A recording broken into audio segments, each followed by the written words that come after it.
Shalom అలేఖిం, షాలోమ్ అలేఖిం, షాలోమ్ అలేఖిం.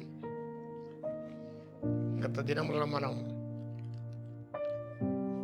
నెహెమీయా యొక్క నాయకత్వంలో పునర్నిర్మించబడిన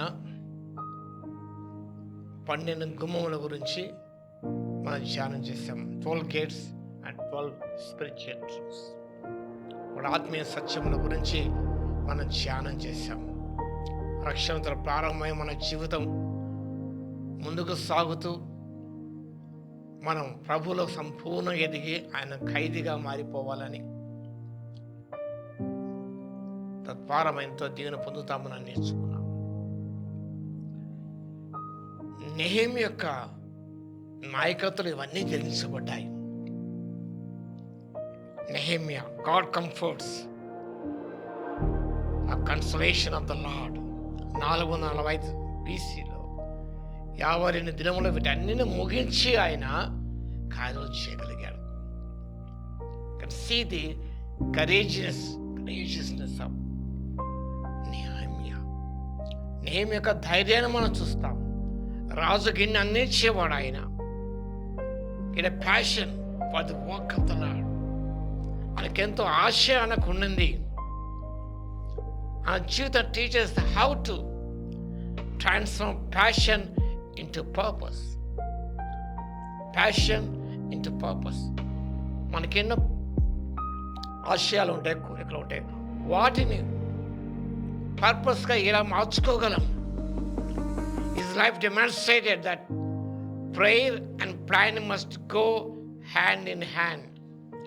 ప్రార్థన, ప్లానింగ్ ఈ రెండు కూడా చేతిలో చేయి వేసుకొని ముందుకొని వెళ్ళవలసిన పరంటున్నాం.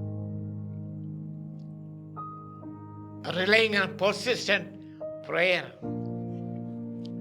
ఎంతగానో ఆయన ప్రార్థించినాడు.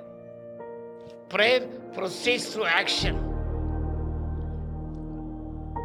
ఎప్పుడైతే ఈ వార్త అగ్ని కాల్చబడి విన్నాడో,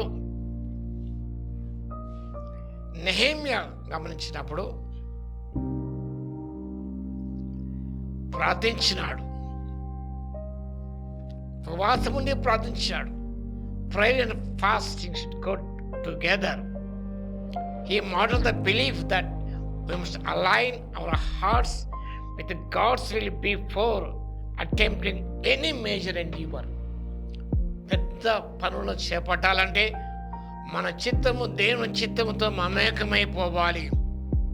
ప్రార్థన, ఉపవాసం ద్వారా ఈ కార్యములు సాధ్యపరచబడతాయని మనం నేర్చుకుంటున్నాం.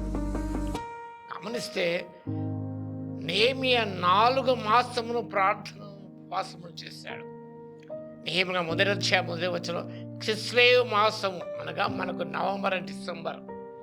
2వ అధ్యాయం మొదటి వచనంలో నీసాను మాసం అనగా మార్చ్ ఆర్ ఏప్రిల్. కాబట్టి ఆయన నవంబర్ డిసెంబర్ మాసంలో ప్రార్థన, ఉపవాసం ప్రారంభించి మార్చి లేదా ఏప్రిల్ మాసంలో ఆయన ముగించాడు. అంతవరకు ఆయన కంటిన్యూ చేశాడు. ఆయన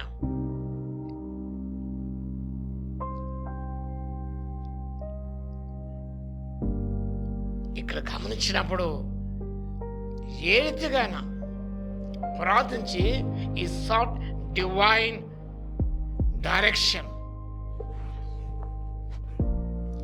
క్రైసిస్ ఏర్పడినప్పుడు have to seek the guidance of God each and every crisis. ఏదైనా చేపట్టాలనుకున్నప్పుడు మనం ఫాస్ట్గానే ప్రార్థన చేయాలి. దైవ చిత్తము తెలుసుకోవాలి. మన ప్యాషన్, పర్పస్గా మారిపోవాలి. Prayer proceeds to action. ప్రార్థన, క్రియ అనే రెండు కూడా జరిగించబడాలి. నెహెమీయా ఆ రీతిగా ధైర్యముగా ఆయన దేవుని కార్యాలు చేయడానికి, దేవుని యొక్క చిత్తముతో ఆయన మమేకమై ఆ కార్యాలు చేయడానికి పూనుకునే వ్యక్తిగా మనం చూస్తున్నాం. నియమ గ్రంథం అంతా గమనించినప్పుడు can see the boldness of Nehemiah. కాబట్టి మనము కూడా అలాంటి ప్యాషన్ కలిగి అంత ప్రార్థన విత్ ప్లానింగ్ ముందుకు సాగి దేవుని చిత్తం గ్రహించుకున్న ప్రతి విషయంలో ముందుకు సాగినప్పుడు మనం అఖండ విజయాలు పొందుకోగలుగుతాం. అలాంటి విజయాలు పొందుకోవడం పరిశుద్ధాత్మ దేవుడు శక్తిని దయచేను కాక. ఆమె స్తుతికి పాత్ర మహోన్నతుడ, నీకు వందనాలు స్తుతిస్తూ తండ్రి. నెహెమ్యాకు ఆ ప్యాషన్, ఆ ప్రేయర్ఫుల్నెస్, ఆ ప్లానింగ్ ప్రభు, ఆ పట్టుదల, ఆ ధైర్యం మాకు అనుగ్రహించగలందుకు మీకు స్తుతిస్తున్నారు. ఏ పని చేపట్టక ముందు నెహెమ్యా భారంతో ప్రార్థించినైనా మీ చిత్తం గ్రహించుకొని మీ గైడెన్స్ ముందుకు సాగి ఎంతో దీవెన పొందే కృపనివ్వగలందుకు మీ స్తుతిస్తోత్రాలు చెల్లించుకుంటూ మా ప్రభువును రక్షకుడైన యేసుక్రీస్తు పేరిట ప్రార్థించి వేడుకొస్తున్నాము తండ్రి. ఆమేన్. మన తండ్రి అయిన దేవుని యొక్క ప్రేమయు, మన ప్రభువును రక్షకుడైన యేసుక్రీస్తు యొక్క కృపయు, పరిశుద్ధాత్మ యొక్క అన్యోన్య సహవాసం మనందరికీ సదాకాలము తోడై ఉండును గాక.